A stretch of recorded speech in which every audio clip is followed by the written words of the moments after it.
레위기 5장 1절에서 13절까지의 말씀을 우리 같이 합독하십니다.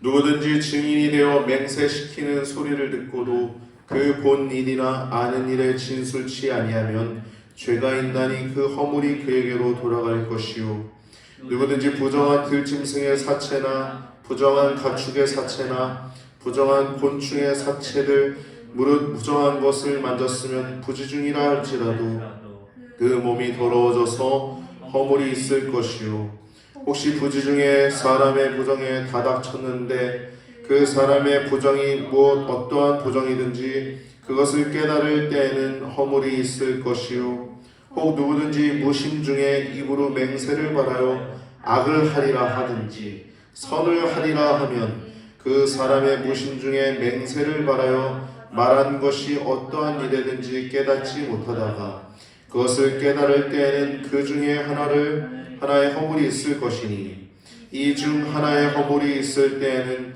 아무 일에 범과하였노라 자복하고 그 범과를 인하여 여호와께 속건제를 드리되 양떼의 암컷 어린 양이나 염소를 끌어다가 속죄제를 드릴 것이요, 제사장 그의 허물을 위하여 속죄할지니라.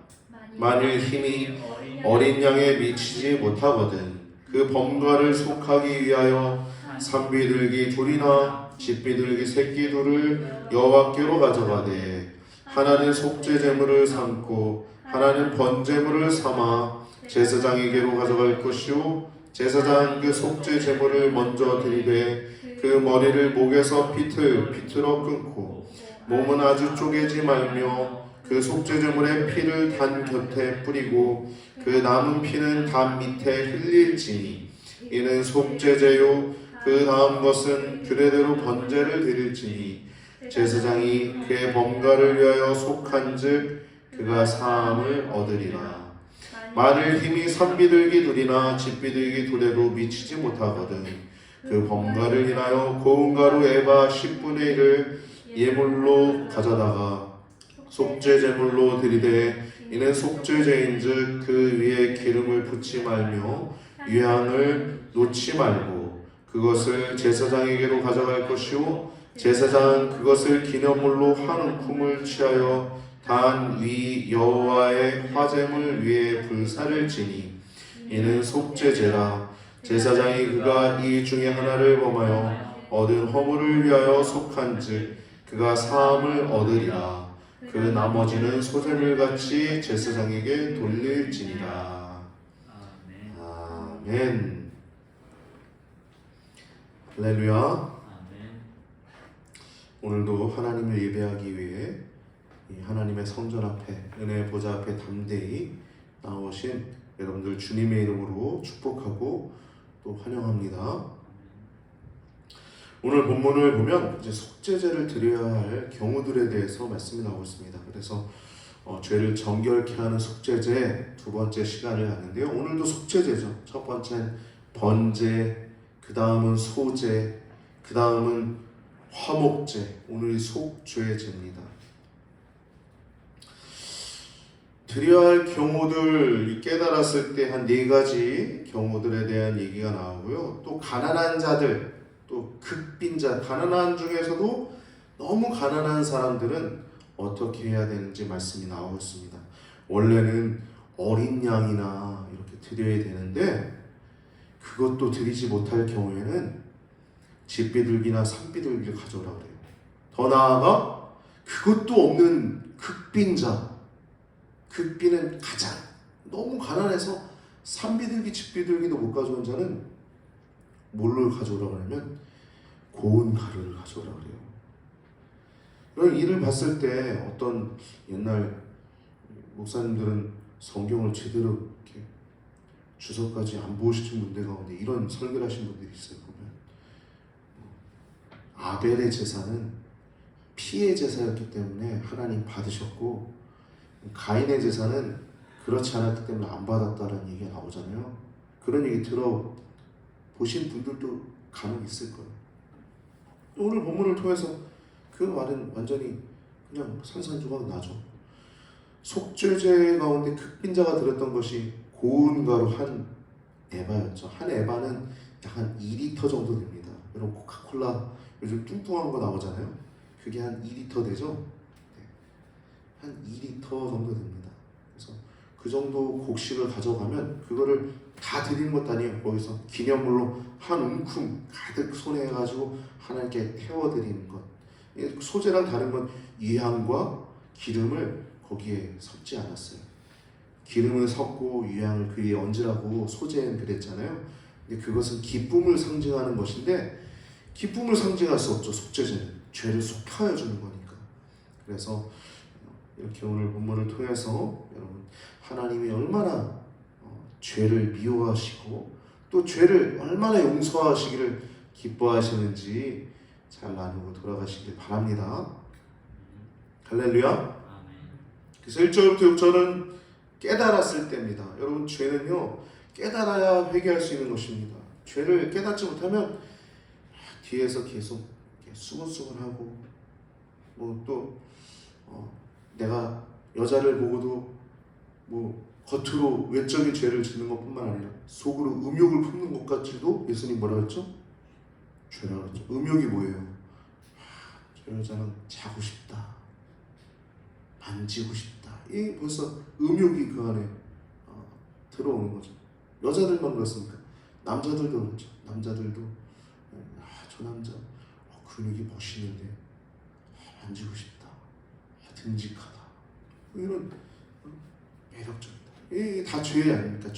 죄는요 깨달아져야 되는 겁니다. 근데 오늘 말씀 보면요 죄와 허물 이 내용들 보면 이거까지 다 죄를 회개하라 그래.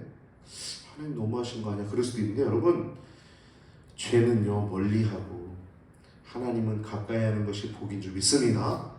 할렐루야. 죄는요 멀리하는 게 복입니다. 하나님은 가까이 하는 게 복이에요. 그래서 오늘 말씀 보면은 속죄제를 드려야 할 경우가 네 가지가 나옵니다. 1절, 2절, 3절, 4절 하나하나 나오고 있어요. 1절은 증인 역할을 해야 한다 그래요. 증인 역할.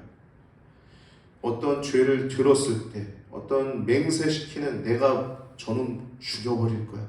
내가 어떻게 해서 죽여버릴 거야. 이런 계획을 세웠거나 그랬는데 이거를 알려야 그 사람은 살지 않습니까?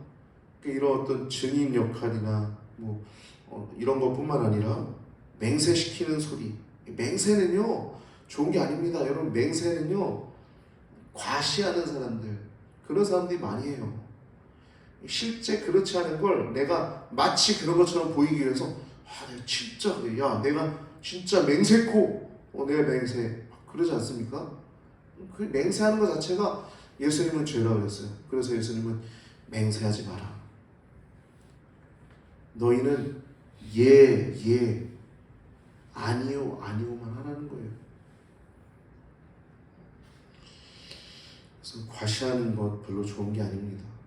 과장하게 말하는 것도 좋은 게 아니에요. 어떤 일에 대해서도 우리도요 그런 욕심들이 있어요.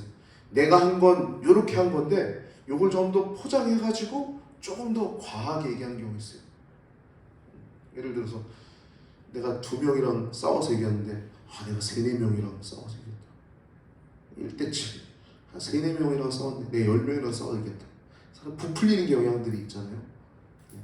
17대1도 영화 대사 가운데 참 많이 나오지 않습니까? 그냥 사람은 그냥 과시하고자 하는 욕이 있어요. 죄입니다. 죄예요. 다 죄. 맹세하는 거 죄입니다. 그래서 우리가 하나님과 동행하면서 그냥 자연스럽게 내추럴하게 살아가는 것이 복인 줄 믿습니다. 1절은 증인 역할을 안 했을 때, 2절은 부정한 동물을 접촉했을 때, 3절은 사람 몸에 이 부정한 것에 접촉했을 때, 이 12장부터 15장까지 사람의 몸에 부정한 것들에 대해서 나오죠. 문둥병, 유출병, 설정, 여러 가지 죄악들이 나옵니다. 그리고 4절은 경솔한 맹세에 대해서 이것을 깨달았을 때, 이것이 선한 것, 하나님께 소원 기도를 했을 경우 그렇겠죠. 하나님 제가 이거 드리겠습니다.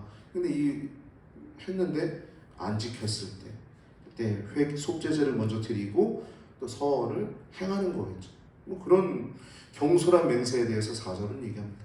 근데 여러분 내용을 보면 이러한 죄악들을 깨달았을 때라고 그러잖아요. 깨달았을 때.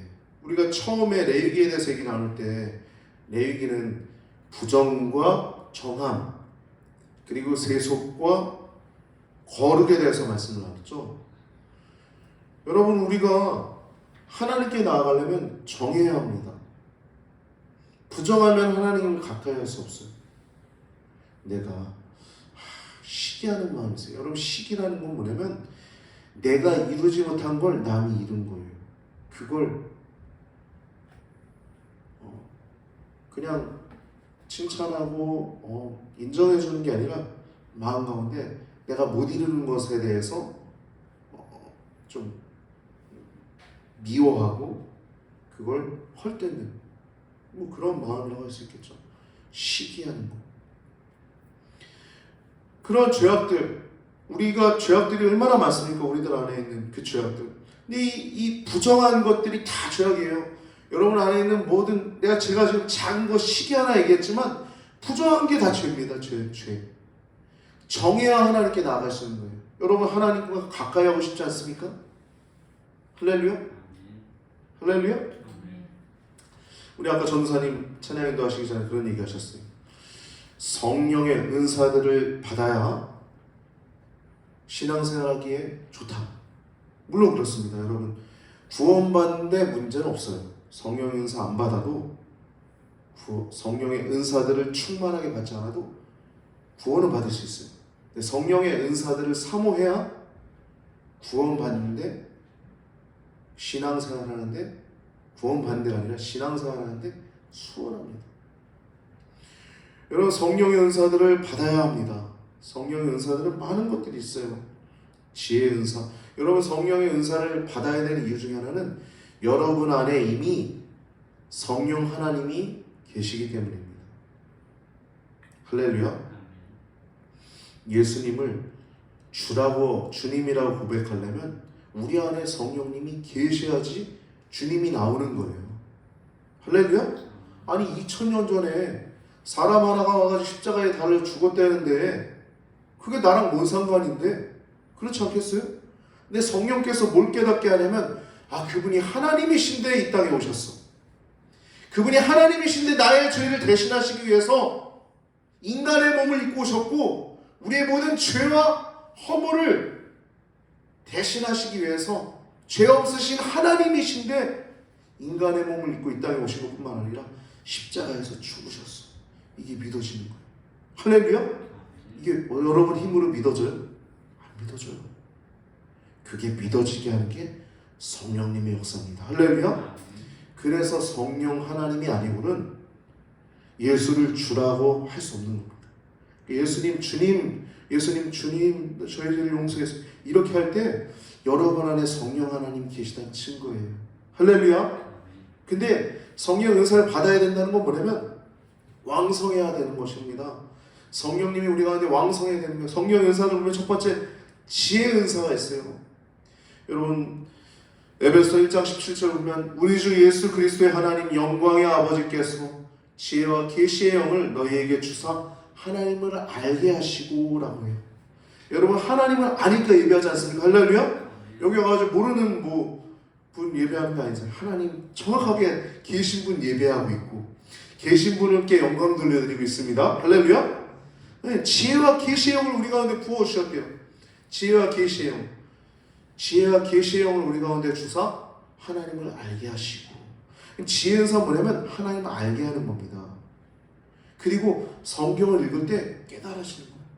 그리고 성경 하나를 딱 봐도 이전과 다른 내용들이 있잖아요.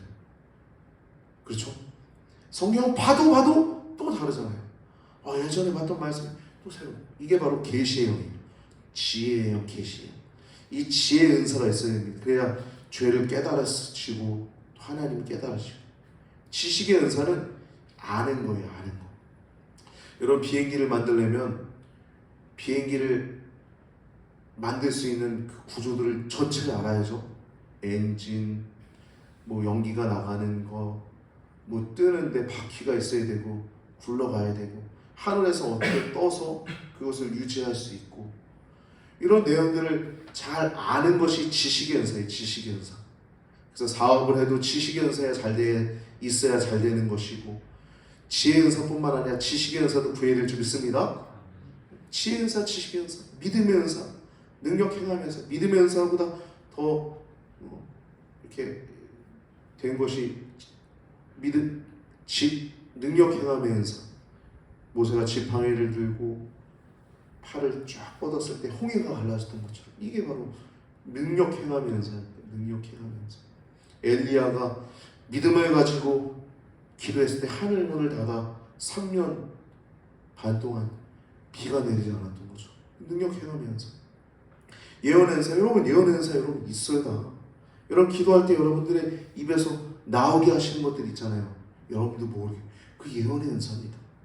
여러분 이미 다 갖고 있어요. 할렐루야? 있는데 여러분들이 계속 써야지 되는 거잖아요. 달리기 선수가 잘해야 달리기 선수가 되듯이 여러분 연습해야 될 줄 믿습니다. 할렐루야? 성의 은사는요 우리 안에 계속 해야 되는 것입니다. 그래야 성도로서의 삶을 잘 살 수 있는 거예요. 할렐루야? 그래서 이 은사들을 더욱더 사모하시길 바랍니다. 특별히 영분별의 은사, 이게 바로 우리가 무슨 말을 들을 때도, 무슨 말을 할 때도, 또 사람의 모습을 봐도 무슨 생각하는지 보이는 경우도 있죠. 아까 우리 전사님이 얘기했듯이 9가지 은사들뿐만 아니라 투시의 은사, 또 성경에 기록되어 있지는 않지만 사람의 속을 꿰뚫어 볼 수 있는 그 투시의 은사, 그런 것도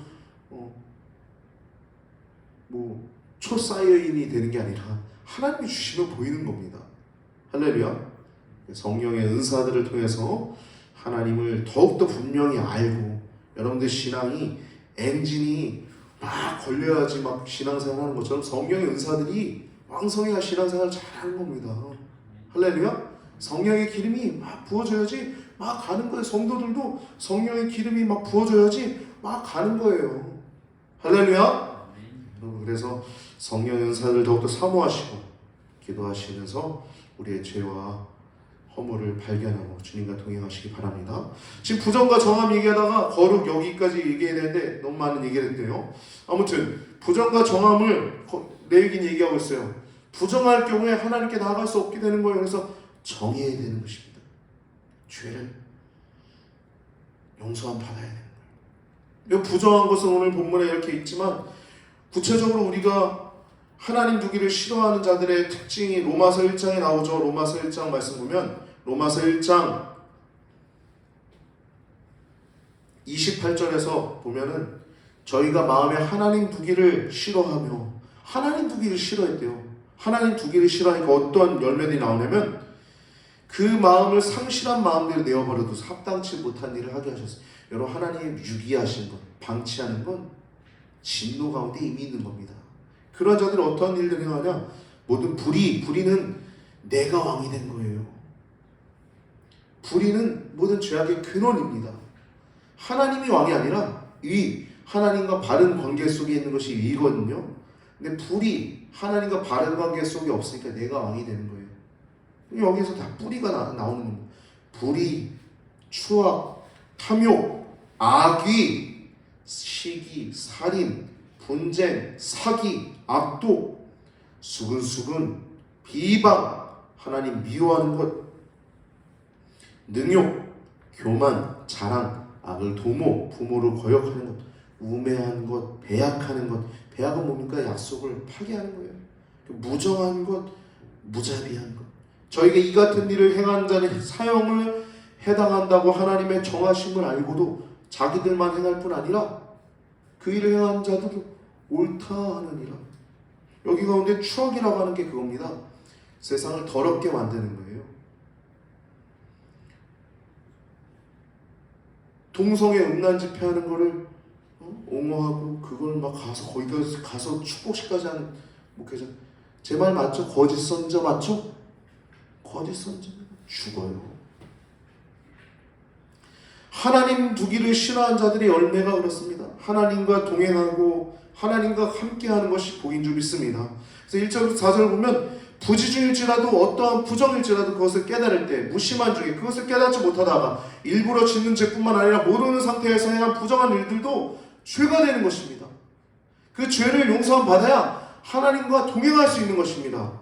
그래서 우리 성도들은요, 이 죄를 회개하는 것, 깨닫는 것 은혜입니다. 할렐루야.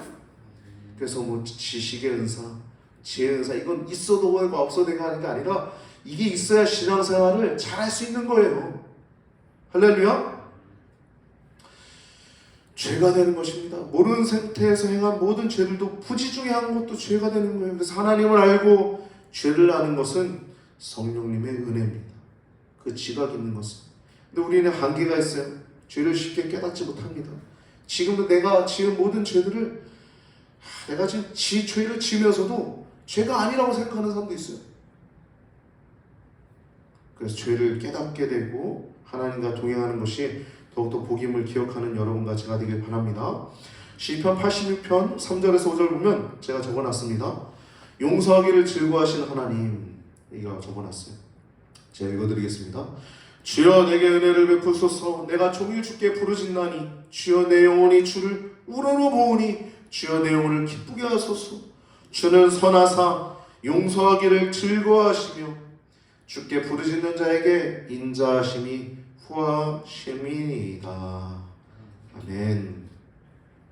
주님은 사죄하기를, 용서하기를, 사유하기를 즐거워하시는 분이십니다. 우리가 어떠한 죄든지 주님께 들고 나아가면 주님은 용서해 주시고 죄가 아니라 하나님과 동행할 수 있도록 인도하여 주십니다. 예레미야가 3장 22절 보면 여호와의 자비와 긍휼이 무궁하심으로, 무궁하대요. 끊임이 없다는 거예요.